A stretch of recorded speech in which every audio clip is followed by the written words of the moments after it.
Hello, welcome back to the videos. A brand new topic, a brand new week. This week we'll be discussing the Percy Jackson and the Olympians TV show that just got done on Disney+. With me, Percy Jackson means a lot. It was the first book I really read cover to cover. When I was younger, I was diagnosed with dyslexia and ADD. It was kind of hard for me to read, but Percy Jackson was the first book that actually caught my attention long enough for me to read all of the books. So when they announced the TV show, I was excited.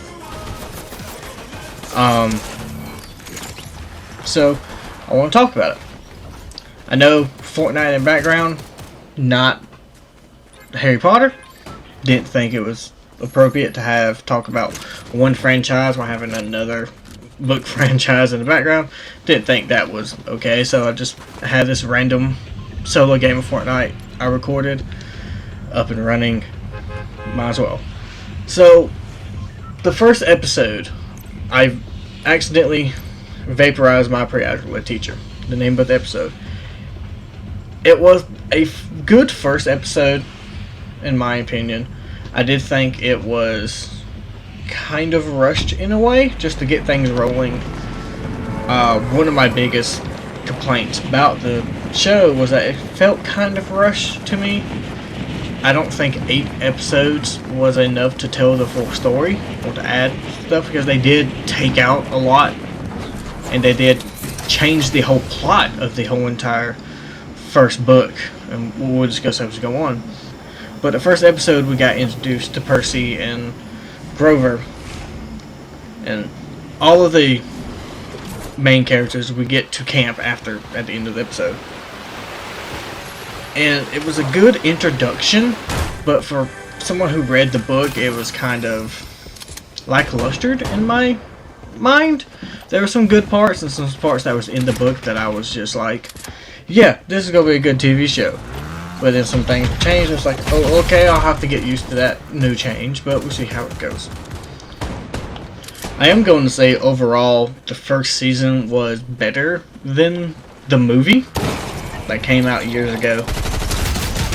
But like I said, I knew they was going to change things, and I knew stuff was going to be different than it was in the book. But I was kind of hoping, since it was a TV show, that they have more time to build up stuff and can show a lot more than what a movie can.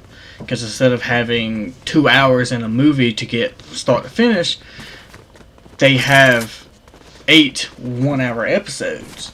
So they have 8 hours to kind of not drag things along, but showcase some of the stuff that was good in the books. The casting of the show was great. The kid that plays Percy, he's funny, he's witty, and he matches Percy to me. Same thing with the kid that plays Grover. Now, Annabeth's character, she took me a couple episodes to warm up to her. And when we first saw her, I think it was episode 2. I'm not 100% sure. But I just felt like it was not really good acting in her part, but I think it was meant like that. I think she was playing a character that was like, I don't know who this kid is. I'm supposed to go on a quest when one of the kids of the big 3 come, and I don't know if this is him. I don't know what's going on, so I think she was kind of being not opening up like I thought, and just being the way she was in the first episode. Now later on, I full-heartedly, yes, she's great. Her acting improved, but I like I said before, I think it was meant like that, and it took me a little while to kind of realize, yeah, it was supposed to be that way. Now, episode 2, I became Supreme Lord of the Bathrooms. It was my first episode in camp, and that's what I was kind of excited to see if it was actually the atmosphere matched what I thought in the books, and it did. But like I said before, it felt kind of rushed. Like, I felt like that stint at camp, the very short stint at camp that we had, was kind of rushed. We went from him being there to the capture the flag to hey, your dad's Poseidon, all really quickly in my head, in my mind. But it was still good. They kept that close to the books, which I liked. And we got to see the first thing of Annabeth and Percy and Grover all together. They did change a couple things that I was like, I don't know about, but I can't be too picky. I'm getting a TV show of a book series that I really like and enjoy. So the things I can just ignore and get rid of. Now, episode 3 is, I think, when the biggest changes start to happen. Like, the bus scene. It didn't... The Furies was there in the books, but it didn't play out the same way to scene. And also, the garden, when they meet Medusa for the first time, they kind of wanted to have Medusa sympathetic. And the way they had it, instead of just... hey, I'm a monster. Just she was trying to get the kids to be sympathized to her, and to trick them in that sort of way. I don't know necessarily if I like that change or not. I like how they did the Medusa scene in the show. I don't know. It's hard for me to tell. It was still good, but like I said again, it was kind of rushed. It's like they were in, stuff happened. The whole Grover thing with the shoes was hilarious. I'm glad they had that in, when him flying around with the shoes and trying to hit her in the head. I thought that was hilarious. But the whole thing of, at the end of it, they chopped off her head and they used her head to kill one of the Furies. To me, that was kind of... why? Like, why do that? Because I'm like, she's supposed to come back at the end of the show. The finale, she's supposed to be in it, so why turn her into a stone? Then of course she came back, no explanation why. It's like, when you turn to stone, you're stone. You're technically not dead, but you're a stone creature. You're just there. And of course they shipped off the head to Mount Olympus, and that caused a whole stir of problems for all of them. Episode 4, I plunged to my death, is we didn't get this scene in the movies, and so this was the first type of, hey, we haven't seen this yet in live action form. We've only seen probably like fan art drawings of it or fan made stuff of it. We haven't seen a live action scene of when they went to the arch and he jumped from it because of the chimera and all that. It was kind of off. I wanted to kind of see a little bit more of it, but it is what it is. I like how, to explain how he got from the arch to the river reached up and grabbed him and pulled him into it, because in the books it just said he jumped and fell into the water. No explanation on how he got from the arch to the water, because in real life it's a pretty long ways. Rick Riordan, I believe, didn't do research on how far away it is, and he just assumed, yeah, you can do that jump. At the end of the day, you can't do it, so I'm glad they kind of, hey, the water reached up, grabbed him, turned him down there. Of course, he talked to the water spirit that gave him, hey, your dad wants to see you in Santa Monica.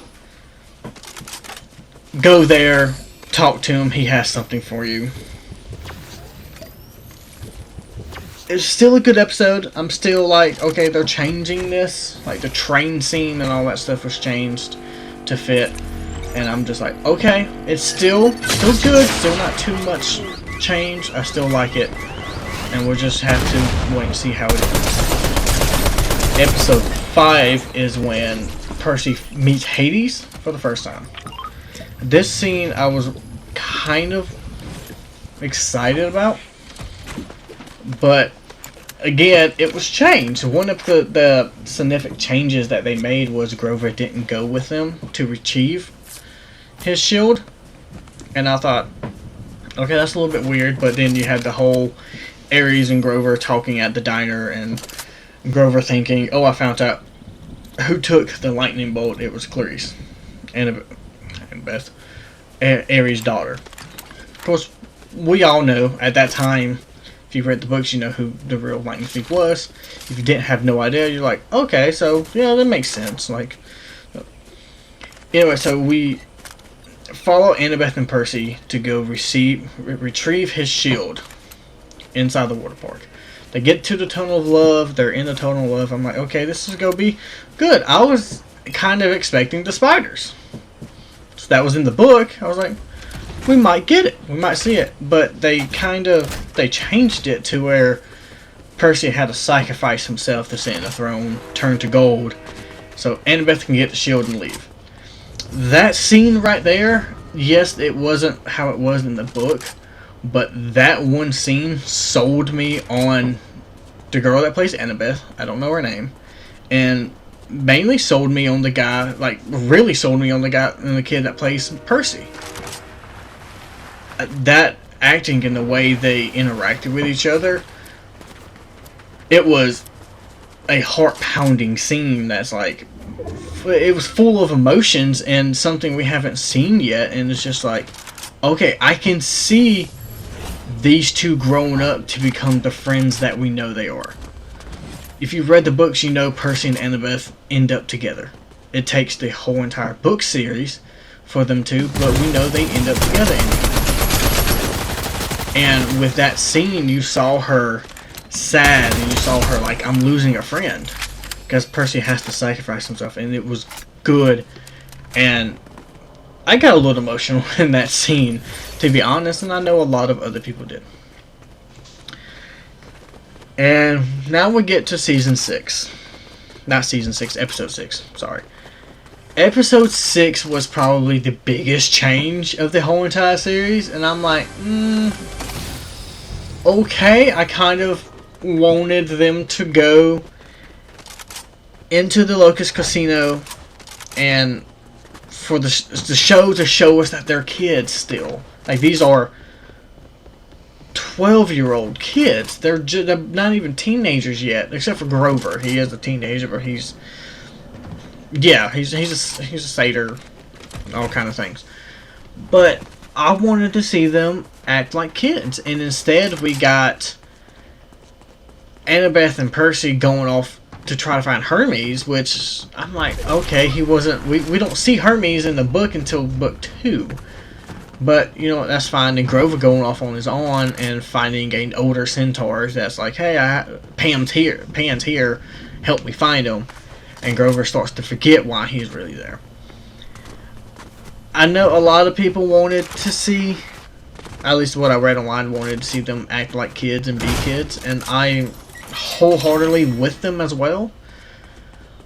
But after rewatching that episode a couple times, I realized that the reason why they did it is they're expanding and getting ready for the other seasons.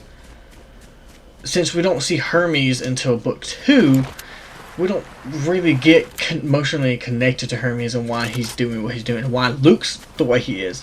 This one we already got to figure out. Luke's mom says something wrong with her. Hermes is trying to fix it, got into it with Luke, and that's the big part of why Luke is the way that he is, because he thinks his dad abandoned him and his mom. Later on in the books, we figure out not the case. He was trying to help his mom, but his mom wanted to be a seer. We figure out that Hades has cursed that, put a curse on the seers and stuff, and like no one else can take over the seers until he lifts the curse because of his children. Zeus killed the mother of his 2 kids, who we will hopefully meet in season 3, Nico, D'Angelo, and his sister. So I'm glad now that they added that scene because it's building up to other plot lines that we're going to see play out, hopefully, within the next couple seasons. I know it's being renewed for season 2, but we only got 2 movies. Lightning Thief and Sea of Monsters. So hopefully we be able to get through all the way into The Last Olympian with the TV show. I'm hoping. I think it would be good. Season 7... God darn it. Episode 7. They make their way to Hades. They get all the way across the country. They make their way into Hades. The underworld. Why am I saying Hades? They make their way into the underworld. You figure out Percy has had the lightning bolt since meeting Ares. He was in the book bag. The shoes tried to drag Grover into the Tartarus pit. Percy saved him. And then you get to see Hades for the first time, and Percy talked to Hades and realized, oh, something else going on, because his helm has been stolen as well. And he thinks Percy has the helm and the lightning bolt. And Hades just like, no, I just don't know. Why would I take it? In the books, it was more like, I don't want a war because I'm broke. I don't want to pay everybody. And I thought that was kind of funny in the books, and I kind of wanted to see it in the TV show. But it is what it is. It's still a decent episode. And, of course, it was still emotional, Percy having to choose between his mom and one of them. And had to sacrifice his mom again to get out of Hades, to get to Olympus to give the lightning bolt to Zeus. Because I forgot to mention it when I was talking about episode 6. The biggest plot change was they missed the deadline. In the book, they came out of the Locust Casino, I believe, the day before or early day of the deadline. And in the TV show, they straight just missed it. No deadline. They missed it. They're done. Quest over. They didn't succeed.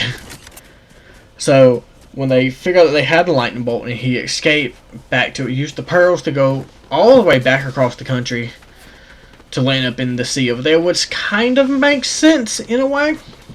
Because in the book, they spawned back at the Santa Monica Pier. And it was kind of, okay. And then Percy had to fly home back to New York. Well, because they missed the deadline, they had to go fast. So somehow they ended up back across the country. And Percy made his way back to New York to go to Olympus, which takes us to episode 8, where he goes up to the Olympus. He meets Zeus for the first time. And pretty much Zeus is still angry, still wants a war. Doesn't matter that he has the bounty. I mean, not bounty. He has his lightning bolt back. Doesn't matter that Percy didn't steal it. Percy bring it back. Doesn't matter. He's got his mind set up that he wants a war with Poseidon, and Percy's not having it. Of course, Percy talks bad, mouth Zeus. Zeus gets angry, tries to hurt Percy, tries to kill Percy. Poseidon steps in, surrenders, war's over. Zeus, I don't want to see him again, deal with him, the whole shebang. And then we get to the scene of Percy meeting his father for the very first time. And this scene was also really emotional, because it was the first time he is seeing his father. And the one thing he wanted to ask his father if he still dreamed, and if he dreamed of mom. And by Poseidon's face, you knew the answer to that, which is yes. He dreamed of his mom, and then he dropped another pearl, and Percy was gone. Overall, I think the first season of Percy Jackson was good. I know not a lot of people are going to like it, especially people who didn't read the books. I know the biggest complaint was there wasn't enough action in it, but at the end of the day, they're kids. He just figured out he is a powerful demigod, so he's not going to be way too powerful. But hopefully season 2 probably get a little bit more action. Season 2 introduces my favorite character of all time, which is Tyson. I'm super excited about that. And I can't wait. I think we've probably got another year and a half before we get to see that. And I waited this long, I can wait another year and a half. Hopefully seasons go on and go forth, and we're good to go. My biggest complaint with the whole entire series is that I feel like it was kind of rushed. And I don't think 8 episodes is long enough, especially when we get to the later books that have more story plot in it and not just an introduction to it.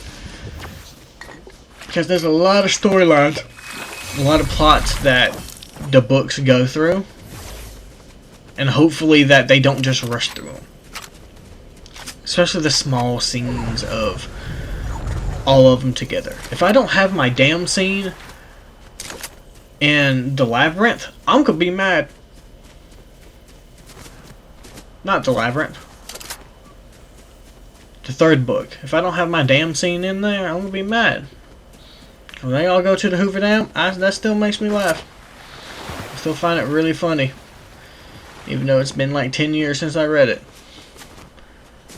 But that's my review of season 1. I know I've been all over the place with this episode, just talking and rambling on.